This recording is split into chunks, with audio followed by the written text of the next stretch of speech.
আসসালামু আলাইকুম রহমতুল্লাহ। সম্মানিত ভিউয়ার্স, অনেক গরম আসলে। তো আমার এখানে একটা পুরাতন ফ্যান ছিল আমার রুমে। তো ফ্যানটা তেমন বাতাস দিচ্ছিল না। তো ঠিক করতে গেলে অনেক টাকা লাগে, নাকি কয়েল নাকি কী ঝামেলা।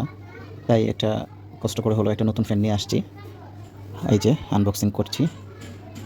দেখুন, বলাকা ফ্যান নিয়ে আসছি। এটা নাকি ভালো, আর এটা পুরানো একটা মডেল। এটা অনেক আগে থেকেই চলে। বলাকা আমি ছোটো থেকেই দেখতাম বলাকার ফ্যান, এই জন্য এটা আমি নিয়ে আসছি। চিন্তা করলাম হয়তো যেহেতু অনেক পুরানো হয়তো ভালো হবে, এই জন্য সবার দোয়া চাই ফ্যানটা যেন অনেক দিন টিকসই করে। নিয়ে আসছি। আলহামদুলিল্লাহ আমি নিজেই এটার সেটিং করছি। আল্লাহর রহমতে মোটামুটি পারি মোটামুটি সেটিং করতে। দেখুন, এই যে দেখতে মোটামুটি অনেকটা ভালো। অফ হোয়াইট কালার, পাশে গোল্ডেন কালার কিছু কাজ আছে। নিয়ে আসছি। আর এটা হচ্ছে আমার শালা আমাকে সহযোগিতা করছে।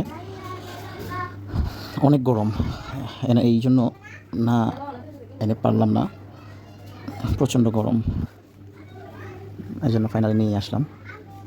দেখুন, অবশ্য মোটামুটি ভালো আছে, ফ্যানটা খারাপ না, মাশাআল্লাহ।